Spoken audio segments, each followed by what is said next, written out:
at that basket. And it's interesting, it's mostly internet and software companies. You can see right up at the top there, it has Palantir as its top holdings. You go down the list, you see Cloudflare, you see Datadog, Upstart, etc. You can also see Alphabet represented in that portfolio as well. So again, a very tech-heavy sort of ETF. I thought it makes sense to compare its returns to the NASDAQ 100. And if we take a look at performance over the past 5 years ago, it looks like the market is winning there. You can see that the NASDAQ 100 is up more than 100% over that time on a total return basis. You compare that to how AIEQ is doing, only up about 17, 18% over that time frame. So still a gain, Scarlett, but not as good as maybe the NASDAQ 100 alone. Yeah, Watson needs to buy some Apple and NVIDIA, apparently. All right, Katie, thank you so much for that roundup and that framing, because joining us now to talk about this ETF is Art Amador. He is co-founder and COO of Eqbot,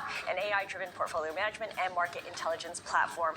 Great to speak with you, Art. It was notable when Katie was going over some of the top holdings that Palantir and Alphabet are there. It feels very meta that you have an AI tech investing in AI type companies. Talk a little bit about the inputs that Watson is using to determine the best picks.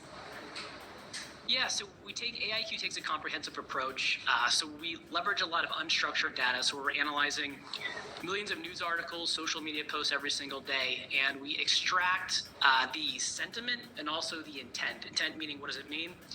We then combine that information with macro data, fundamentals, and technical data to make a prediction on about 5,000 U.S. publicly traded companies to understand which ones are going to have the best price appreciation. And then we select about 150 names that have the best opportunity for that price appreciation. And as you know, right now, you're right, it's leveraging, it looks like it's writing the AI and cloud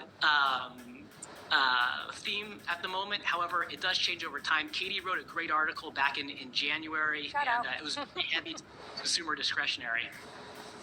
Yeah, so talk to us a little bit about that turnover, because when I was writing that article, it stuck out to me how much turnover this ETF has. And Eric Balchunas, he's not here, but he's looming large over this show. He made the point that if you look at AIEQ's turnover rate, it's something close to 1,700% over one calendar year. Where do those transaction costs show up? Is that something that you have to eat on your end, or is that something that the end client has to ultimately pay for? Yes, I think there's two elements when you're concerned about turnover, right? One is the transaction costs, and the other is the taxes. And so the ETF vehicle, when we thought about how are we going to leverage an AI strategy, what would be the best vehicle for that? We ultimately went with an ETF because as it relates to taxes, AIEQ did pay taxes initially the first year, but since then we've been able to avoid any capital gains distributions. Now the turnover is completely data driven, so in earlier years it might have been as low as 200 or 300%. You're right. Last year was higher.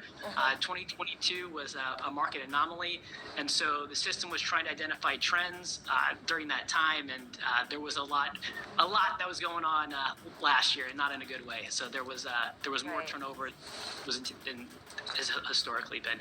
But the transaction costs, yes, there's a bid-ask spread when you're trading stocks, and also a price that you pay per share. Obviously, it's an ETF, so it's institutional pricing. But transaction costs are built into the models. So when it makes a decision on whether or not to sell a stock and buy another, it takes into consideration the transaction costs as well. All right, Art, really appreciate your giving us a breakdown there on AIEQ. Art Amador of ETF Managers Group joining us on the fund. We do have some more breaking news here from Kevin McCarthy, the Speaker of the House. He does say that negotiators, their meeting this morning was productive and that they will continue working, but they're not at a deal at the moment. Remember, McCarthy had given comments a little bit earlier on, Katie, saying that we don't have a deal at the moment and decisions will have to start being made when it comes comes to his meeting with President Biden at 5:30 p.m. this evening. And of course, I mean, we're seeing this anxiety in the market. The epicenter, of course, has been the Treasury bill market. It was interesting, actually, earlier today, the U.S. sold 3-month Treasury bills at a yield of 5.25%. That was the highest since 2001. So clearly that anxiety is there when you look specifically at the bill market. But for us, that does it for Bloomberg ETF IQ. I'm Katie Greifeld along with Scarlett Fu. Thank you for joining me. It's always a pleasure. Yeah, all right. This is Bloomberg.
God.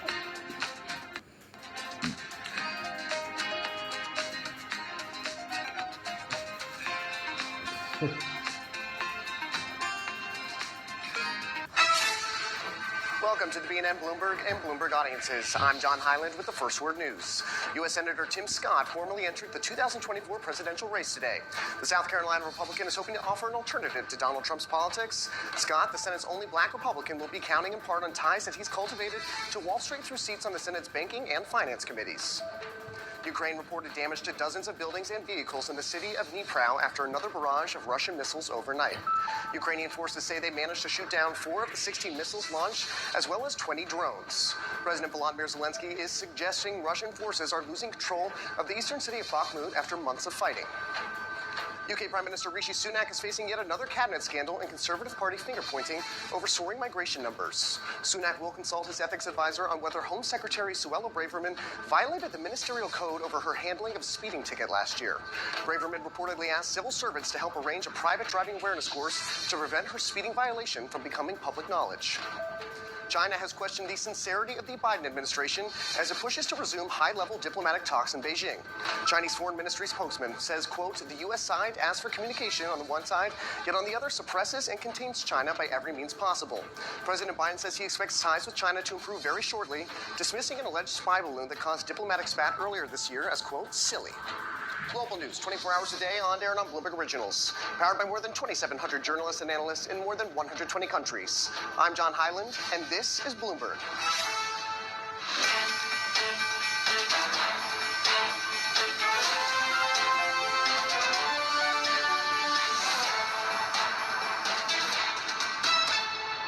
Welcome to Bloomberg Markets. I'm Alex Steele. Let's get a check-in on where we are. Melt up still feels like an appropriate reaction when taking a look at the overall market. The S&P is up 0.1%. The Nasdaq is outperforming. Nasdaq 100 up by 0.4%. You got Meta having a nice rally. Micron, though, on the downside, it could stand to lose millions of dollars of revenue from China as China labels it a cybersecurity risk. But all of this goes to show that betting against the market or trying to hedge the market in any way continues to not necessarily pay off, which is causing some kind of FOMO within the market, an expensive fear of missing out. Now, interestingly enough, tech is up, but so are yields. You have the sell-off all across the bond market, particularly the front end. You do have some bullish, hawkish Fed officials like Kashkari and Bullard talking about more rate hikes, and that's really pushing up yields. You also have the debt ceiling. We're going to break all of that down over the next half hour. So speaking of, as we inch closer to that June debt ceiling X date, earlier today, Henrietta Trace told me that investors need to be patient. When investors look at June 1st and they see that we're, however, two weeks, 3 weeks out or whatever, it seems like it's a looming imminent crisis. In D.C., the 11th hour truly means May 30th, May 31st, even June 1st, we could be voting on this bill. And quite frankly, that's where my schedule looks like right now. The Senate is out of session. The House is in session. The House, an interesting wrinkle here is the House voted and passed a bill called the Limit Save Grow Act weeks ago. And to have them now be the ones taking the next vote is effectively them negotiating against themselves. All right, for the latest on debt ceiling talks, Laura Davidson of Bloomberg joins us now. The latest is that negotiating teams are still talking. That's productive, but no deal yet. Laura, what do we expect at 5:30 today? Yeah, so Biden and McCarthy will sit down again and talk through. McCarthy said the meetings this morning among staff level